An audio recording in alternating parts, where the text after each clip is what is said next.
Продолжаем наши офисные игры. Серега выкупает их все практически. Тут я придумал суперсложную игру для тебя. Условия следующие. Нужно с помощью этого стакана вот этот шарик переместить в этот стакан. Нельзя выходить за промежутки этого квадрата. И можно использовать только одну руку. И нельзя брать в руки шарик. А стакан можно. Все, условия все, пожалуйста. Второй стакан тоже нельзя брать. Так ты же сказал. Второй стакан нельзя брать, извините. Да.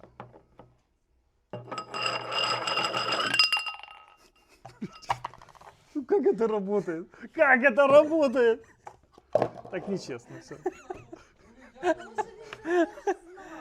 Клянусь, вот этого я не знал. Я сначала думал взять два и так хуйнуть.